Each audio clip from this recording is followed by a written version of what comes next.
My name is Walter Crane, and I am 72 years old. I have spent my entire life working as a history teacher at the local high school, and for decades, my days were filled with young voices, the smell of chalk dust, and the quiet satisfaction of knowing that at least some of my students might one day remember a lesson or two, not so much from the textbook, but about how the past shapes us and how we repeat mistakes if we don't look back carefully enough. When my wife Margaret passed away 6 years ago, the house we had lived in together suddenly became unbearably large and echoing. Every room seemed haunted by her presence, and I could not walk through the hallway without hearing the soft creak of her slippers or see her knitting basket left by the couch, as if she might return any moment to pick it up again. For a long time, I lived in denial, pretending she was simply visiting her sister or away for a weekend. But silence is relentless, and in the end, I had to accept that the life we had built, with its laughter and small quarrels and morning rituals, had been cut short forever. It was my daughter Claire who insisted that I should not remain in that house any longer. She said that a man of my age should not live alone, that one accident, a fall on the stairs, or a slip in the kitchen, could leave me helpless for hours before anyone found me. She told me that she and her husband Paul would gladly take me in, that there was plenty of space in their large suburban home, and that I would finally be surrounded by family instead of loneliness. At first, I resisted. There was pride in me still, the pride of a man who had always provided, who had always paid his bills on time, who had never been late to work, who had raised a daughter to adulthood without letting her want for anything. But pride is a fragile armor when weighed against the constant ache of solitude. I gave in, thinking that perhaps this was the natural circle of life. The child grows, builds her own household, and eventually opens her doors to the parent who once opened the doors of his own home for her. When I moved into Claire's house, I was given a small room on the ground floor, close to the kitchen and the back door that led out into the yard. It was not grand, but to me, it became a sanctuary. I brought my old desk, the one on which I had graded thousands of papers through the years, its surface scarred with marks of fountain pens, coffee mugs, and restless tapping fingers. I placed my reading lamp there, along with a pile of books I had promised myself I would reread in retirement.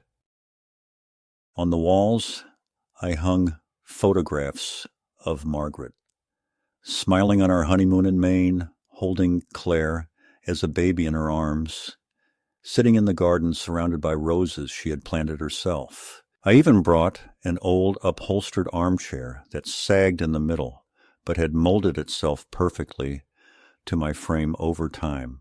That room, though small, became the last corner of the world, where I felt like myself, not just a guest in someone else's house. In the mornings, when Claire and Paul rushed to work and the children hurried out with their backpacks swinging on their shoulders, I would sit by the small window in my room and watch the sunlight spread across the backyard. There was a large oak tree there, and I liked to see how the squirrels darted from branch to branch, while the wind shook loose leaves in great showers of color during autumn. Sometimes I would hear Margaret's voice in my head, soft and calm, telling me that this was exactly what we had dreamed of in old age: peace, books, and the warmth of family nearby. I clung to that thought, convincing myself that despite the inevitable discomfort of being dependent on my daughter, I was fortunate. After all, many men my age spend their final years in anonymous nursing homes with strangers for caretakers. At least here I could smell the coffee brewing in the mornings, hear the laughter of my grandchildren upstairs, and feel as though life had not entirely cast me aside. Still, beneath that comfort, there was always a subtle unease. I noticed the way Paul sometimes looked at me when I entered the living room without knocking, as though I were intruding on a space that was no longer mine to claim. I noticed how Claire's voice, though affectionate, often carried a tone of mild impatience when I asked for small favors, driving me to the pharmacy, helping me with the online forms I could never quite master. She would smile and say, "Of course, Dad," but her eyes would flicker with the same restlessness I once saw in her as a teenager when she was eager to leave the house and meet friends. I told myself I was imagining it, that my grief had made me too sensitive, that every family has its moments of friction. I tried not to dwell on the little signs that perhaps my presence was less a joy for them than a burden accepted out of duty. To fight these thoughts, I filled my days with small routines. After breakfast, I would read the newspaper from beginning to end. Not just the headlines, but every article, even the sports section I barely understood, simply to keep my mind engaged. I wrote long letters by hand, though I rarely sent them. Pages of memories, reflections, sometimes addressed to Margaret, as if she could still receive them. In the afternoons, I would walk slowly around the block with a cane, nodding to neighbors, who mostly did not know my name. On good days, I took out my harmonica, the one I had played clumsily in my youth, and sat in my armchair, trying to coax out tunes that were more breath than music. These were small, fragile attempts to remind myself that I still existed as a person with habits, interests, and a history, not merely as Dad or Grandpa, occupying the ground floor room. I told myself that Claire was right, that it was better to live under her roof than to cling stubbornly to an empty house filled with ghosts. I told myself that she loved me in her own brisk way, even if she no longer had the softness her mother once had, and that she was simply busy juggling work and children and responsibilities that left little room for sentiment. I reminded myself that generations before me had done the same. Old parents folded quietly into the households of their children, grateful for a bed and a roof, asking for nothing more. Perhaps this was what dignity meant in old age, not grand declarations, not independence at any cost, but the ability to accept one's shrinking place in the world with grace.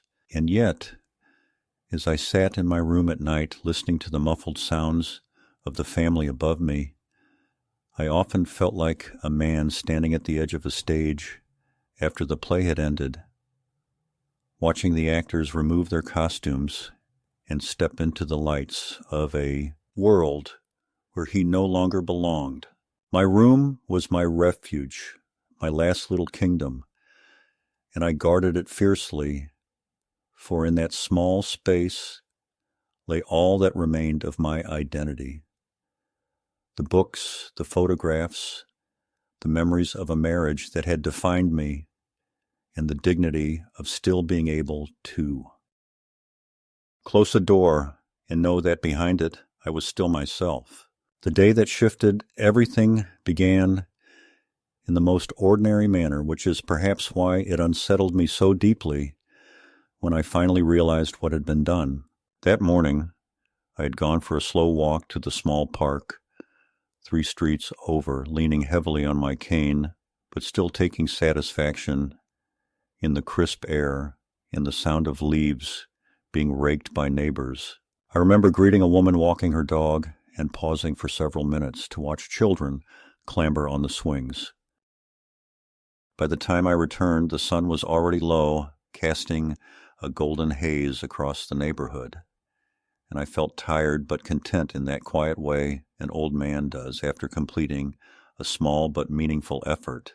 I pushed open the door to the house and called out a soft greeting, expecting perhaps to hear Claire's voice from the kitchen or the familiar noise of my grandchildren's music drifting down from upstairs. Instead, the house was oddly hushed, and when I walked toward my room, I immediately sensed that something was wrong, though I could not have explained why at that instant.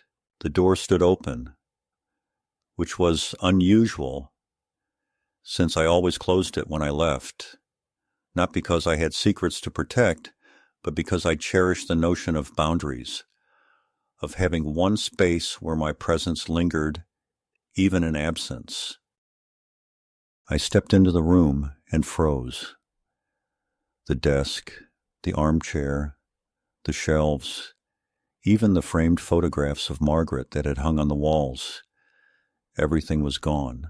The room had been emptied so thoroughly that it seemed as if I had never lived there at all. Against the far wall stood a row of shiny racks gleaming under the ceiling light, and on them hung Claire's dresses, blouses, and coats in neat rows, sorted by color and fabric.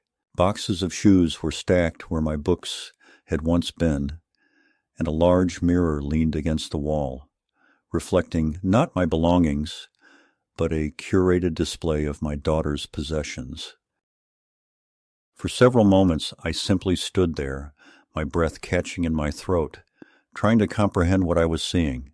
It was as if my existence had been erased with ruthless efficiency, replaced by satin and leather, by handbags and scarves, as though clothing had more right to the space than the man who had spent months building his refuge here. I looked around for my things and finally noticed several cardboard boxes pushed into a corner, half sealed with tape, with my name scrawled in thick black marker across the top.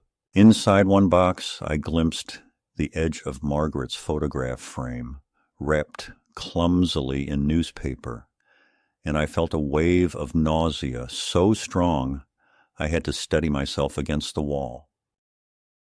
At that moment, Claire walked in, holding a pile of folded sweaters in her arms. She saw me standing in the doorway and gave me a smile that was meant to be casual but seemed too rehearsed. "Oh, Dad, you're back. I was just finishing up. Don't look so shocked. It's not a big deal. We thought this would be more practical." I stared at her, unable to speak, and she set the sweaters down on one of the racks before continuing, her tone light, almost cheerful, as though explaining something obvious to a child. "You see, the room was small, and it didn't make sense for you to be stuck in here all day when we could just set you up in the living room. It has more light, more space, and you'll be closer to everyone instead of tucked away." Her words struck me like cold water. She had said it as though it were a gift, as though banishing me from the one place I could call my own was some benevolent gesture. I finally found my voice and asked, though it trembled with suppressed anger, "Where are my things, Claire?" She gestured vaguely toward the boxes, brushing off the question as if it were trivial. "Everything's right there. We kept it all safe, don't worry. You can go through them later and decide what you want to keep. Maybe some of those old books could go to the library sale, and the rest of the stuff, well, we'll find a place for it. No sense in cluttering up the house." The casual dismissal in her tone cut deeper than if she had shouted at me. I walked slowly to the nearest box and opened it, seeing Margaret's smiling face peering at me from behind the glass of the frame, stuffed between an old cardigan and a stack of letters tied with ribbon. My hands shook as I lifted the photograph out and wiped away a smudge of newsprint. That picture had hung above my desk since the day we moved into our first home, and now it lay crumpled like any other object without meaning. I turned to Claire, my voice low and unsteady. This was my room. This was where I lived. She sighed as though my protest were nothing more than stubbornness. Dad, don't be dramatic. You'll be more comfortable in the living room. We put the couch near the window, and there's even a little table where you can keep your lamp. You'll see, it's nice. And besides, Paul and I really needed the storage space. You know how many clothes and shoes we have, and the closets upstairs are just too small. This works out better for everyone. I wanted to shout, to tell her that my life, my memories, my dignity were not items that could be folded into boxes and pushed aside to make room for handbags. But the words stuck in my throat, and all I managed was a choked whisper. Better for everyone but me. She tilted her head, giving me that same look she used to give as a teenager when she believed I was being unreasonable. Don't take it so personally. You still have the whole house. The living room is bigger than this anyway. And think of it. You'll be at the center of things instead of hidden away. Then she gave me a quick peck on the cheek, turned back to the racks of clothes, and began arranging her sweaters, humming softly as though the matter were settled beyond appeal. I left the room slowly, carrying Margaret's photograph in my hands like a relic. When I reached the living room, I saw what she had meant. The couch had been pulled out into a makeshift bed with a blanket folded neatly at the end and a small table shoved against the wall. My lamp sat there along with one of the cardboard boxes as though this cramped corner in a shared space could serve as my new home. The television dominated the room, and the noise of children's shows already floated from it. This was no refuge, no sanctuary. It was a public stage where my every cough and sigh would be heard, where I would have no door to close, no privacy to retreat to when the world felt too heavy.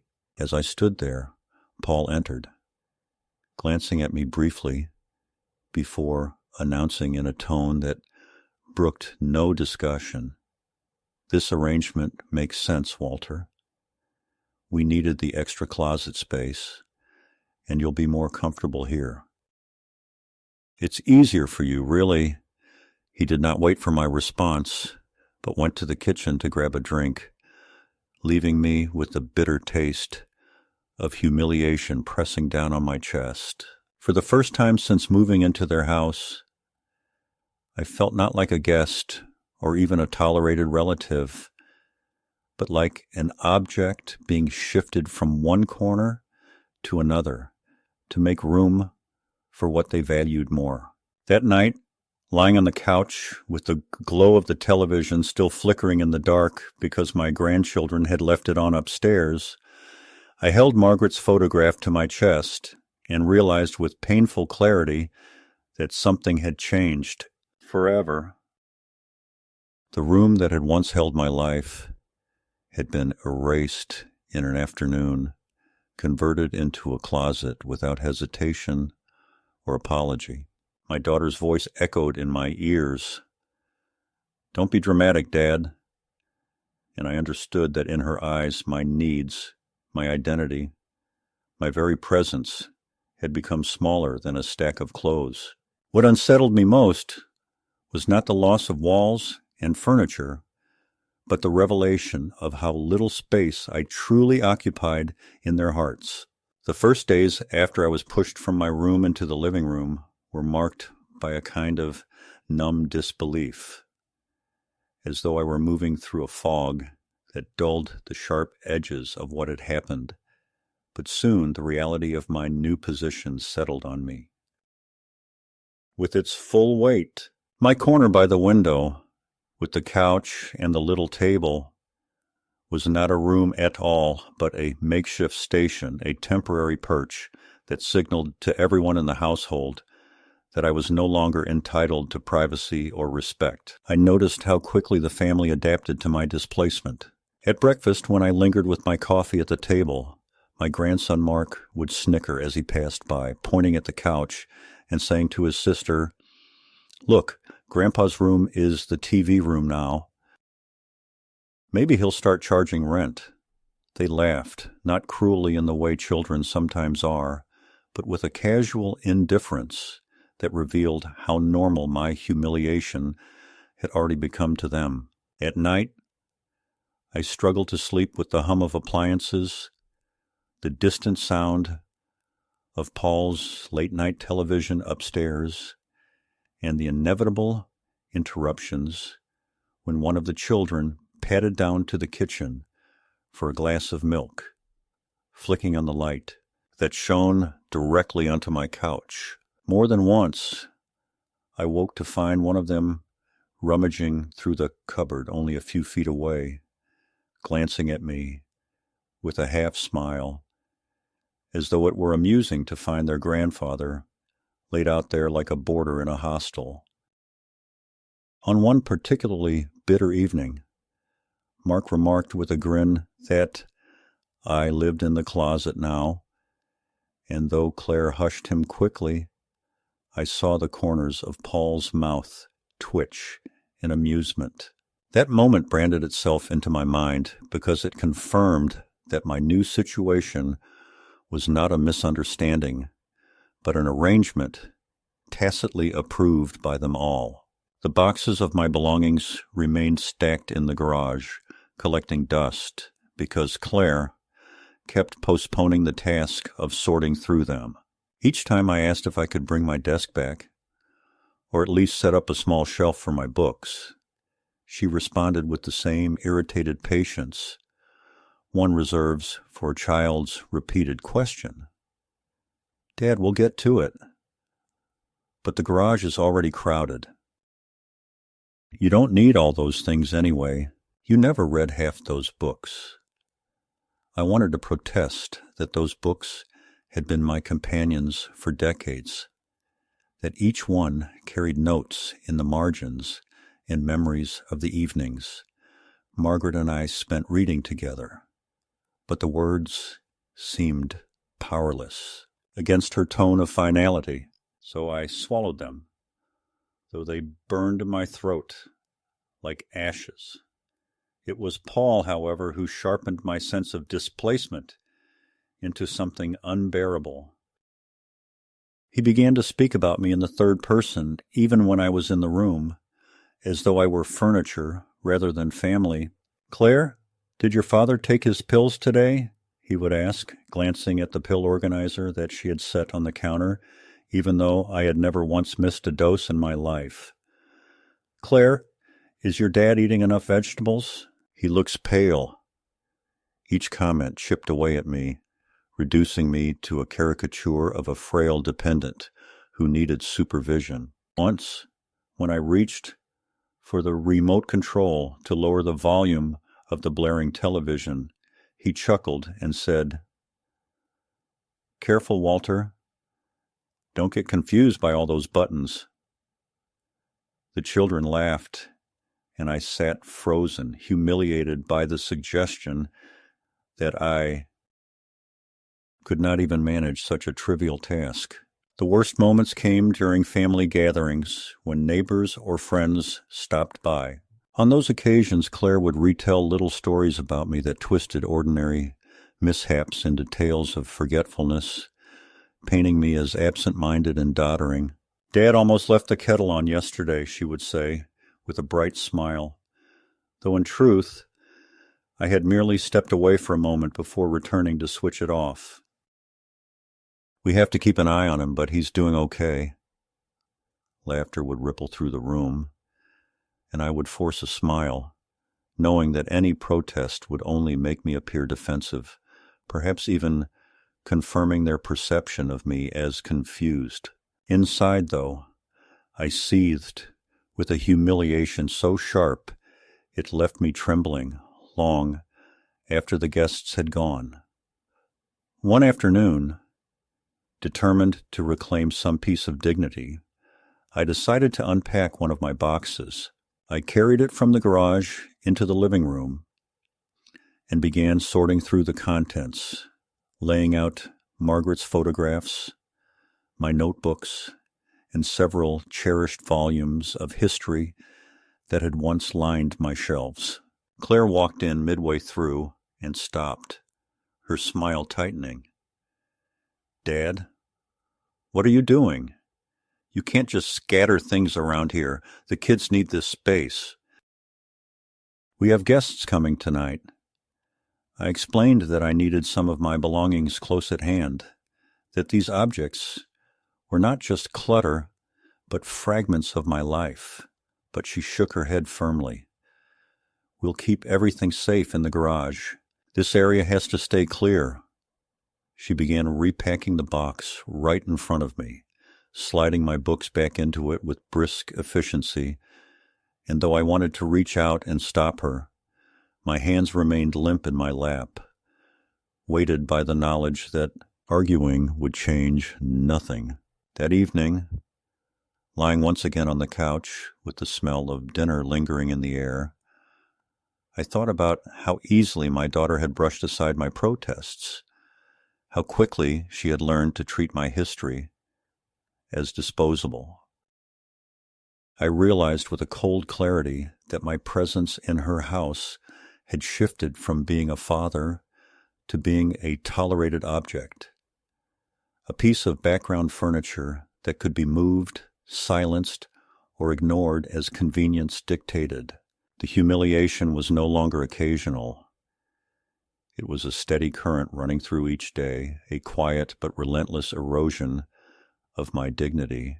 What struck me most painfully was the way my grandchildren mirrored their parents' behavior, absorbing without question the subtle cues that my words carried less weight, that my wishes mattered less. When I asked them to lower their voices late at night because I was trying to sleep on the couch, they rolled their eyes and muttered, "Grandpa's cranky again." When I offered to help with homework, they shrugged me off, saying that I probably didn't understand the new methods anyway. Each small rejection was a stone added to the pile on my chest, pressing me down further into silence. In those days, I began to feel that my identity itself was dissolving, that the man who had once lectured classrooms of students, who had managed finances, repaired household problems, and been the steady partner to a wife for 40 years, had been reduced to a frail figure shuffling from couch to kitchen, dependent on the goodwill of others. It terrified me because I sensed that once others perceive you as diminished, it becomes dangerously easy for them to treat you as less than fully human. And though I did not yet know the full extent of Claire and Paul's intentions, I could feel the ground shifting beneath me, carrying me toward something darker than mere neglect. The breaking point arrived not with shouting or dramatic confrontation, but with the quiet rustle of papers slid across the kitchen table one Saturday morning. I had been drinking my coffee slowly, savoring the small comfort of its warmth in my hands, when Claire came in, carrying a neat folder. She wore the expression of brisk efficiency that I remembered from her school days, when she prepared presentations for class projects, except now the stakes were different, and the careful cheer in her voice immediately put me on guard. She sat down opposite me, opened the folder, and said, "Dad, we just need you to sign a few things. It's nothing complicated, just paperwork. that will make it easier for us to manage things for you. I looked at the neatly printed forms she slid across the table, the language of legal offices dense with words that seemed familiar yet unsettling. Power of attorney, transfer of authority, management of financial assets. For a moment, I could not believe what I was seeing. I asked her calmly why she thought I needed someone to manage my affairs.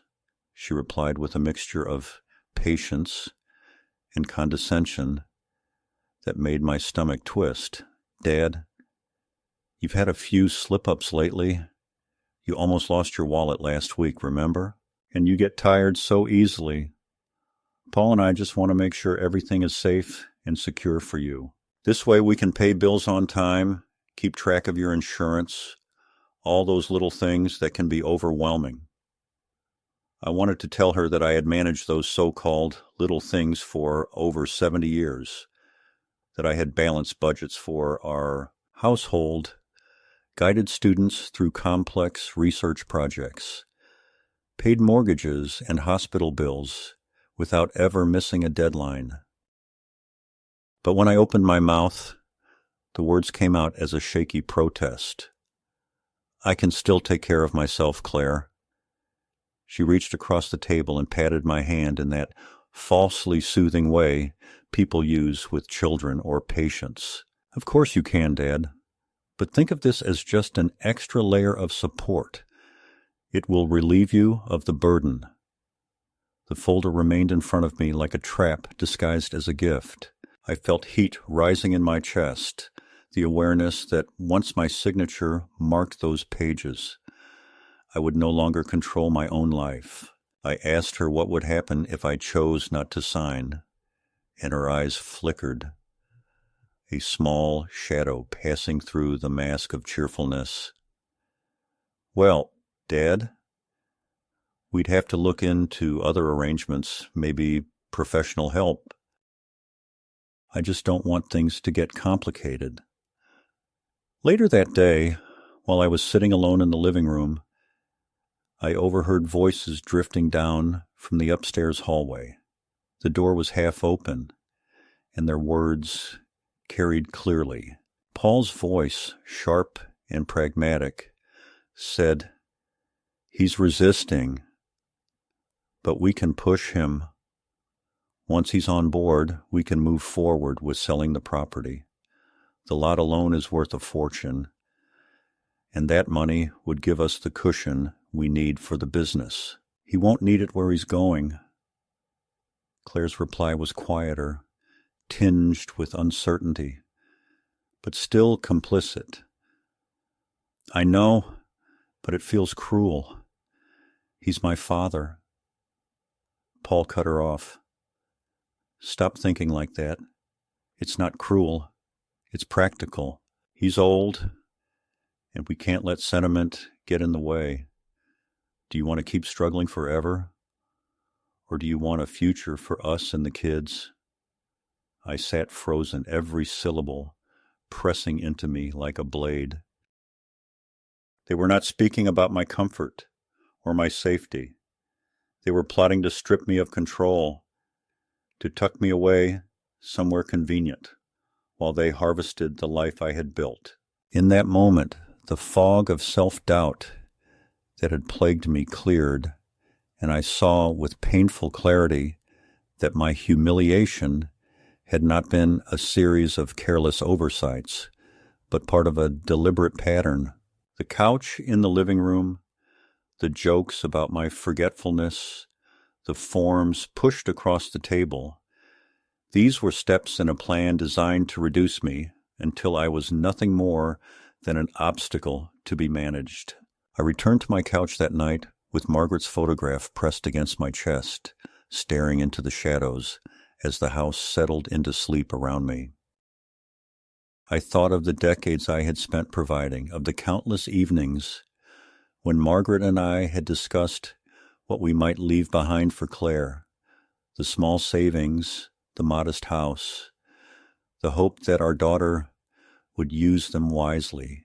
To discover now that she saw me not as a father to be cherished in his last years, but as a ledger of assets to be liquidated, was a cruelty I could never have imagined when we cradled her as a baby. My hands trembled as I realized that the walls around me were not protection, but prison bars, that the family I had trusted to shelter me was preparing to erase me entirely. That night, I made a silent vow. I would not sign away my life, and I would not let them dictate how my final years were to be lived. In the days that followed the papers on the kitchen table, the house seemed to tilt on its axis in a way that was imperceptible to anyone not living at my height, which is to say at the level of a couch and a low lamp and a small table where I kept my glasses, and I began to notice how routines were rearranged with gentle firmness until they no longer served me, but instead served a plan I could now feel pulsing beneath the surface of every conversation, because Claire and Paul no longer bothered to hide the impatience that sped through their voices whenever I asked for time to consider things, nor did they disguise the relief that washed across their faces when I said little and looked down at my hands as if accepting a verdict I had not heard read aloud. Claire started intercepting the mail under the pretext of helping me sort the important from the junk, and in her hands bills and statements disappeared into folders that were never left within my reach, while appointment cards to doctors I had not asked to see appeared mysteriously on the counter, alongside notes in her brisk handwriting reminding me that it's best to be proactive. And I watched as tiny pieces of my independence were collected like buttons from an old coat, tucked into a jar and set on a high shelf. The first real blow landed one afternoon when I found that the pill organizer, which I had kept on a particular corner of the kitchen counter for as long as I had lived there, had been moved into a locked cabinet near the pantry with a key that Claire wore as casually as a charm on her bracelet. And when I asked why, she smiled the way nurses smile in hospital corridors, explaining that the grandchildren might get into it, although they had never shown the slightest interest in my medications. And then she added that she had revised my dosages after consulting with a doctor who turned out to be a friend of Paul's from his gym, a physician who would later take my blood pressure while never meeting my eyes, who would address me as Sir in the tone one uses for a bothersome customer, and who asked questions that sounded less like medical inquiry and more like a script designed to prod me into small confusions, such as the date of last Thursday or the name of the current governor. Things I knew perfectly well until the room filled with the heat of my humiliation and my mind seized with the fear of performing poorly in front of hostile witnesses. I understood as I answered with a stammer and watched Paul exchange quick looks with his friend that what they sought was not my health, but a phrase on a form, a phrase that could be quoted later, perhaps in court, perhaps in a bank, perhaps in the office of some administrator at a place with soft chairs and heavy curtains, where people go to disappear. The next blow came wrapped in the tissue of charity, when Claire announced that she had donated a few of my old things because the house was cluttered and because it would do me good, in her words, to travel lighter.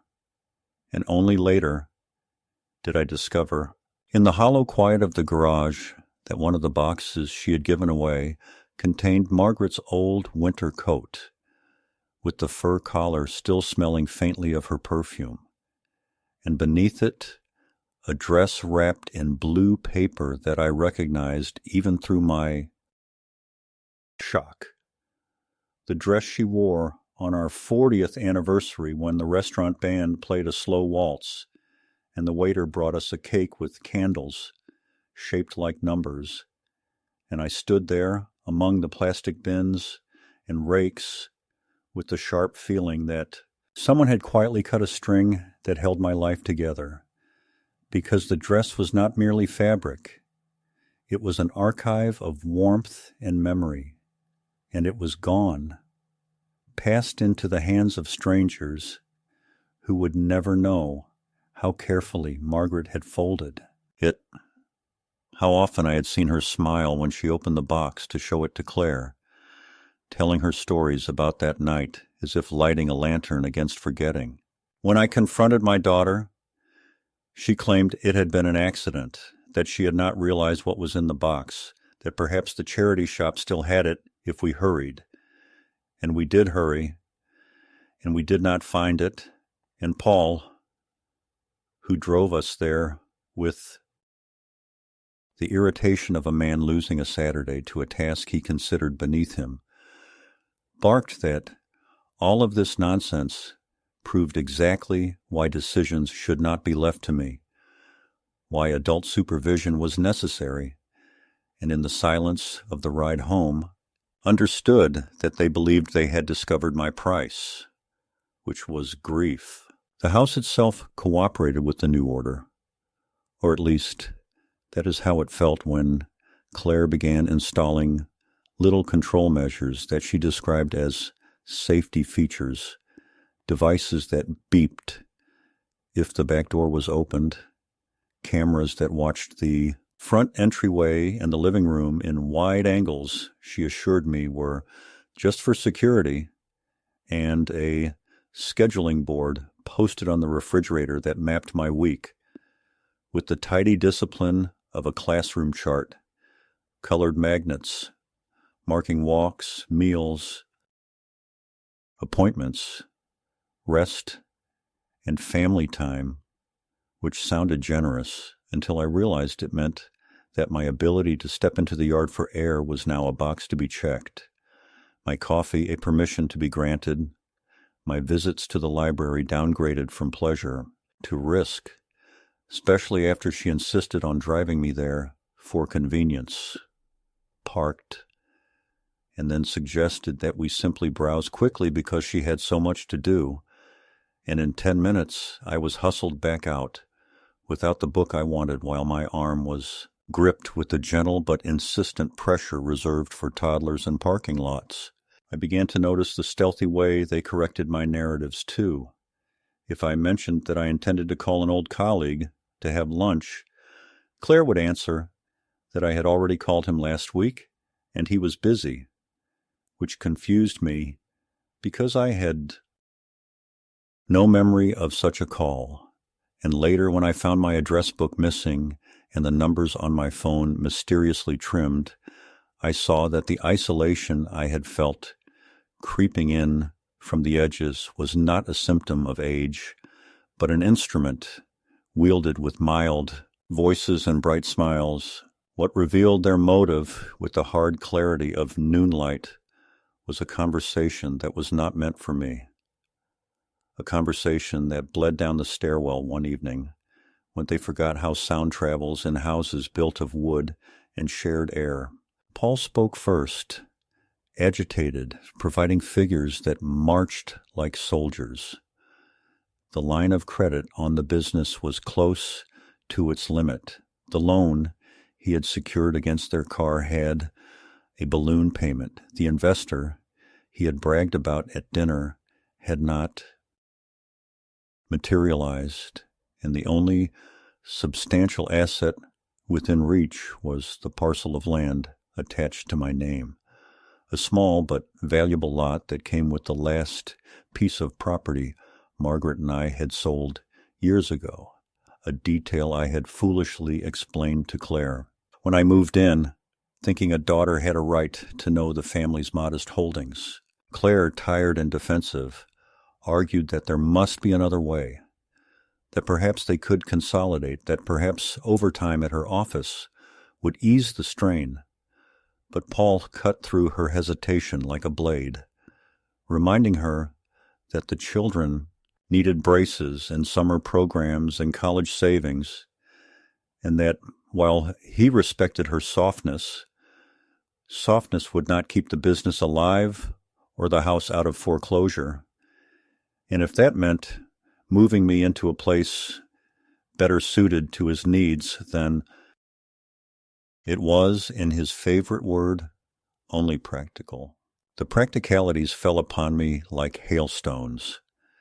The appointment with the neuropsychologist scheduled at 8 in the morning in a clinic, a county away, where the receptionist handed me a pen and a sheaf of tests designed to make any elderly person stumble with their mazes and scatterings of numbers and word lists delivered too quickly by a young woman who had never heard the name of the battles I used to teach, and who smiled with frozen sympathy when I hesitated, as if hesitation were itself a confession.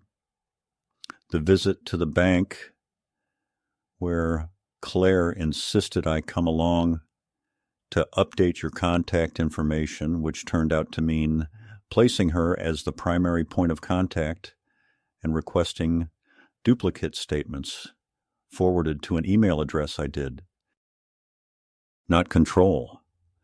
The visit from a social worker who introduced herself softly and asked whether I ever felt unsafe, and when I said no because fear was not the right word, and because my pride would not allow me to confess what sounded so pitiful, she nodded and made notes that I could not read upside down. And I watched Paul leaning in the doorway with an expression of attentive cooperation that would have impressed any jury, a man ready to do what's best.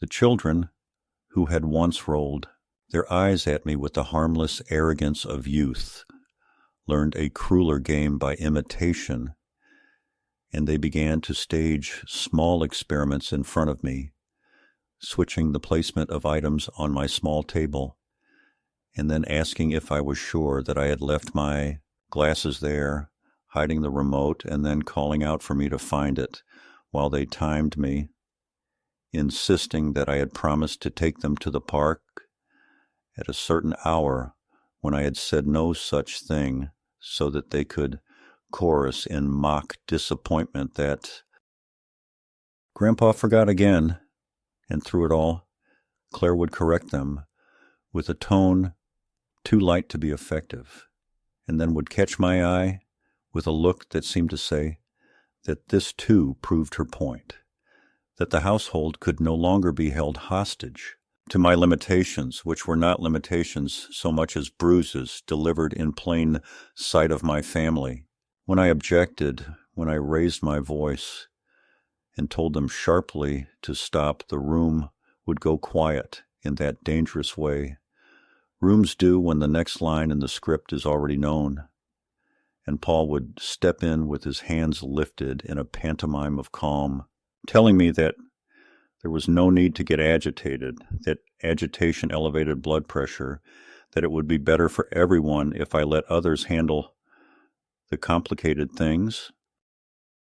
One morning, Paul suggested a drive to get some fresh air, which sounded harmless enough, and I agreed because the house had begun to feel like a padded cell, and we drove for 40 minutes past the edge of town to a place with clean sidewalks and tidy shrubs where a sign announced the name of a residence in tasteful font.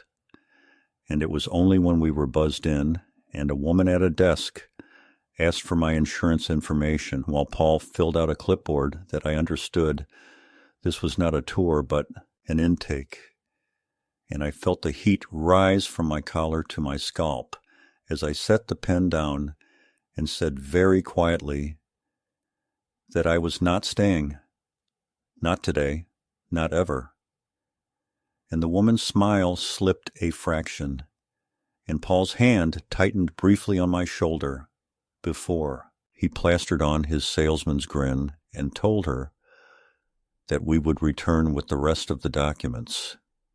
And as we left, he scolded me in the car with a fury that rode just beneath his tone, accusing me of embarrassing him, of making Claire's life harder, of failing to be reasonable.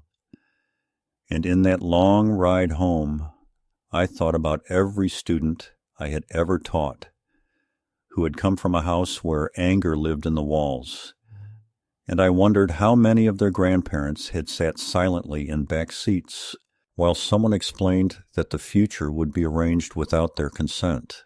I began to keep a small notebook, a habit I had not needed since my teaching days, and in it I recorded dates, words, incidents, the exact phrasing of Paul's insistence that he won't need it where he's going, the time Claire began opening the envelopes from the pension office before handing me the relevant pages, the day the charity shop called back to say a man had taken the blue dress 5 minutes after we left, the serial number of the camera that blinked red in the corner of the living room every time I moved in my sleep, because I understood at last that memory was the weapon they hoped to strip from me, and that the daily erasures had to be met with ink and clarity.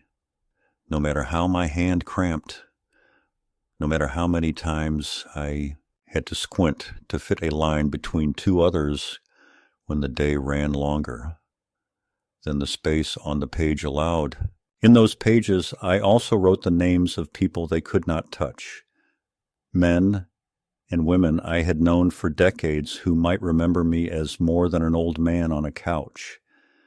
And I imagined calling them and asking for an afternoon of their time, and I imagined showing up somewhere beyond the radius of this house's cameras to sit across from someone who still spoke my language, someone who might help me build a plan that was not made of resignation.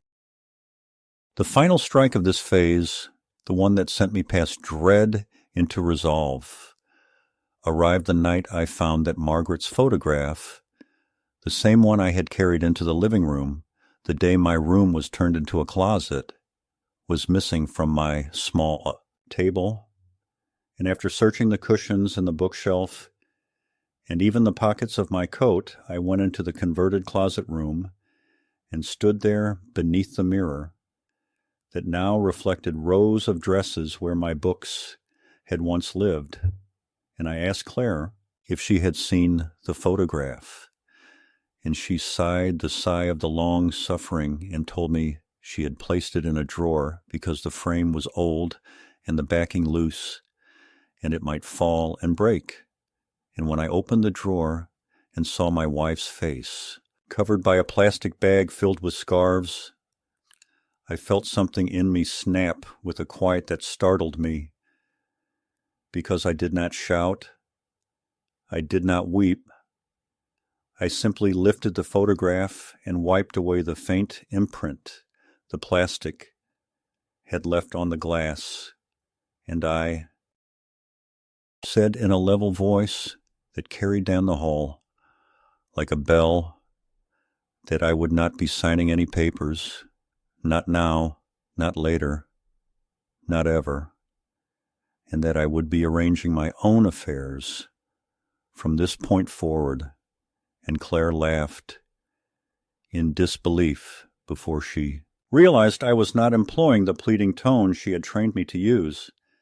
And in that moment of pause, I recognized the small but vital leverage one gains when he stops asking permission to be himself. That night I did not sleep much, not because the house was loud or the couch uncomfortable, but because for the first time in months my mind ran not in circles of what-ifs, but in lines that led outward. And I thought about the quiet dignity with which Margaret faced every hard year, the way she had taught students to read difficult texts by tracing a path with her finger and saying that there is always a sentence that unlocks the paragraph if you look long enough, and I asked myself, what sentence would unlock this house? And I realized that it would begin with a call placed in the morning from a phone that was not mine to a number that had not been trimmed from memory. And it would continue with a meeting in an office where the smell of leather and paper still meant something real. And it would end with my name where it belonged, not beneath anyone else's signature, but beside it as an equal, and perhaps even above it. And in that long insomniac dawn, I understood that the second escalation was not merely theirs, that it could be mine too, and that the next move would not be a protest or a plea, but an action, deliberate and quiet, the kind of action that closes one future and opens another. I had reached a point where silence was no longer an option because silence had already cost me too much. My room, my dignity, my memories, and nearly my identity itself. The night I decided to act, I sat with the notebook I had been keeping, its pages filled with the words and dates and phrases that proved my mind was not failing, but alert. And I reread every entry like a soldier inspecting his ammunition before a final stand. For months, I had been pressed into a corner of my own life, but now the pressure turned into something else, a hard resolve that made my hands steady as I packed Margaret's photograph, the notebook, and the documents my old friend, the lawyer, had given me into a worn leather satchel. At dawn, I left the house quietly before Claire or Paul stirred, because I did not want another scene in the kitchen where my protests were swallowed by their patronizing smiles. I walked to the bus station, boarded the early line into town, and felt with each passing mile that I was stepping out of a fog and into a reality where I could still choose the direction of my life. At the lawyer's office, the sunlight spilled across polished wood, and for the first time in years, I felt that the room respected me. He greeted me not with the cautious tone reserved for the elderly, but with the professional directness he had always shown back when we were both younger men. I laid the notebook on his desk, opened to the page where I had copied in exact words the conversations I had overheard between Claire and Paul about selling my land and putting me into a nursing home. Then I showed him the folder Claire had wanted me to sign, the so-called support documents that in truth were papers transferring power of attorney. His eyes darkened as he read, and when he looked up, there was no pity in his gaze, only recognition that I was still capable of fighting back. "We'll draft a new will," he said, "and we'll do it today. They believe they hold the future in their hands, but that future belongs to you alone." By the time I left his office, the course of my life had been altered with the stroke of a pen.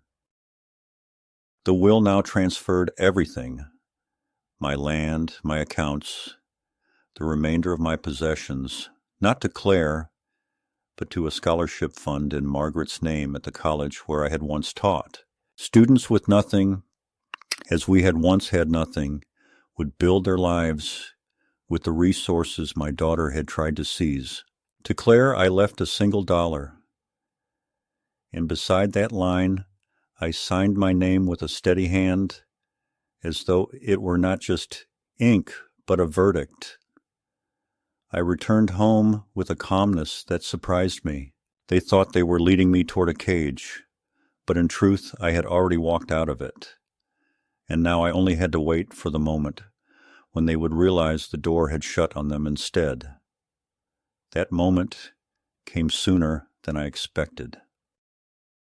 One evening, after dinner, Claire brought out the folder again, this time with Paul standing behind her, his arms folded, his presence intended as reinforcement. She smiled a smile that had grown more brittle with each passing week. "Dad, we need you to sign these tonight. It's for your own good. We can't keep putting this off." I looked at the folder, then at the two of them, and felt a strange pity. They were so certain of victory, so blind to the fact that the ground beneath their feet had already shifted. Instead of answering, I stood and fetched my satchel. I placed Margaret's photograph on the table first, letting the silence hang, and then I laid down the sealed copy of my new will. "You've already taken my room, my books, my privacy," I said slowly, "but you will not take the rest of my life. You wanted my future, but I have already closed that door to you." Their expressions faltered, confusion giving way to unease as I continued. "Every account, every piece of land, every decision you thought would fall into your hands is gone. I gave it to people who will honor it, not exploit it. And you, Claire, my only daughter, will inherit nothing but a single dollar and the memory of what you have done." The color drained from her face as Paul stepped forward, sputtering with anger, calling me foolish, ungrateful, senile. But the words no longer struck me as they once had. They fell harmless, because I had reclaimed the one thing they could not touch, my authority over my own life. I held up the notebook, page after page, of dates and phrases in my careful hand. "This," I said, "is the record of your lies, your manipulations, your plan to erase me. If you try to contest what I have done, this will become public record, and so will your shame." Paul's jaw worked, but no words came. Claire sank into a chair, her hands shaking, whispering, "You can't do this." But I had already done it. I walked back to the couch that had been my cell and sat down with Margaret's photograph in my lap, not as a prisoner, but as a man who had chosen his final battlefield and won. For the first time since she died, I felt I had honored her memory properly, not by clinging to the scraps of space they allowed me, but by standing up for the dignity she had always believed I possessed. My daughter's future, the one she had planned to build on my erasure, was closed by my hand. The days after my declaration settled over the house like an unexpected frost, silencing the usual bustle, muting the tones of conversation, and forcing everyone to move as though careful not to shatter the fragile surface of something new. Claire avoided me, her footsteps retreating whenever I entered a room, her voice reduced to clipped phrases about dinner times or errands, no longer laced with the false brightness she once used to disguise her intentions. Paul tried bluster, muttering about legal challenges, about foolish decisions, about how no court would honor the changes I had made. But his words were more for his own reassurance than for my intimidation, and I watched the fire drain from him each time I merely looked at the notebook on my table or the envelope from the lawyer bearing the embossed seal that confirmed the reality they could not undo. Even the children, who had once laughed at my expense, sensed the shift. Their mockery stopped, replaced by uneasy glances, as if they had discovered that the old man on the couch was not quite as powerless as they had believed. For myself, I felt a strange mixture of sorrow and release, as though I had buried not just Margaret long ago, but now the last illusions I had about the family I once thought would cradle me in my decline. I grieved the daughter I remembered, the small girl who once clung to my hand as we crossed streets, who ran to me with scraped knees and whispered fears, the young woman who smiled proudly when she graduated, believing her parents' sacrifices were gifts she would treasure forever. That daughter no longer lived in this house, or perhaps she had been consumed by years of compromises, by the sharp edge of Paul's ambitions, by the weight of debts and disappointments that reshaped her into someone who measured her father not by love but by ledger. It would have been easier to hate her, but hatred requires fire, and what I felt now was a cool acceptance, like water closing over a stone that would remain buried but unbroken beneath the current.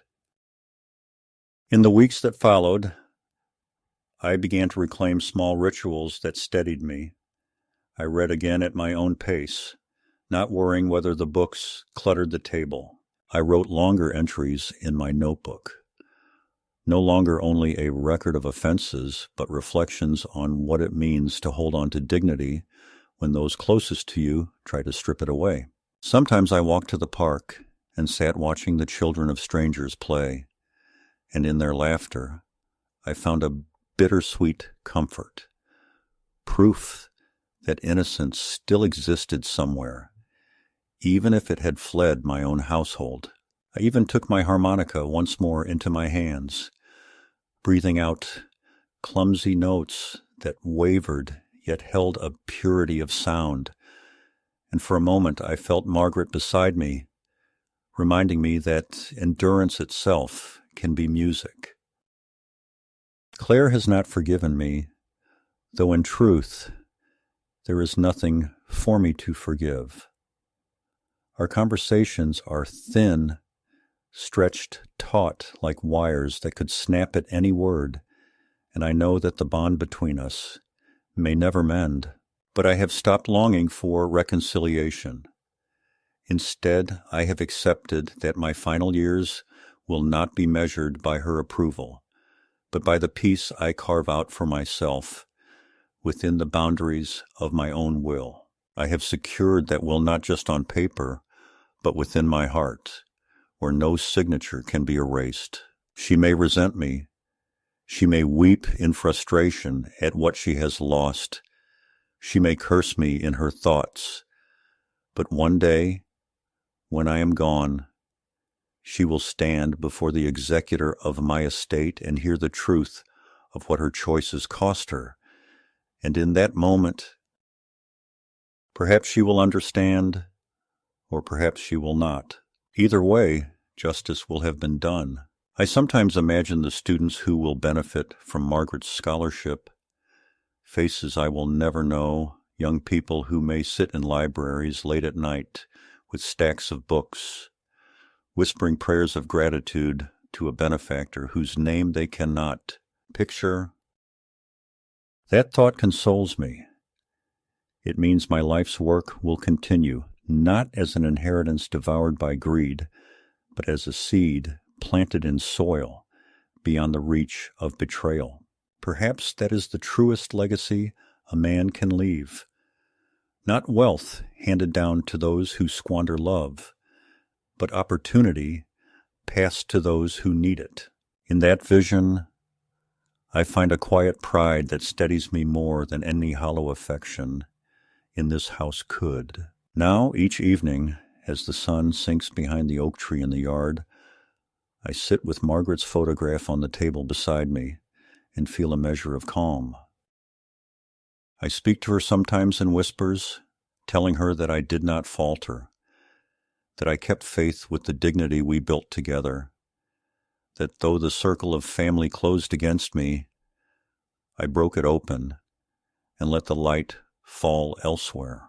And when sleep comes at last, I no longer dream of being trapped in rooms stripped bare of my presence. Instead, I dream of open windows, of the sound of pages turning, of the laughter of strangers who do not know my name, yet carry a fragment of my life forward.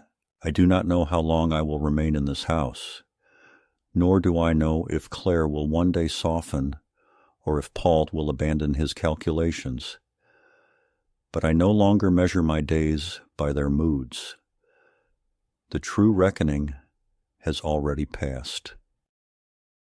The future they sought to claim has been closed to them, and the dignity they thought to bury has risen instead like iron in my spine. What remains for me now is simply to live as I am, unmasked, unbowed, and unafraid.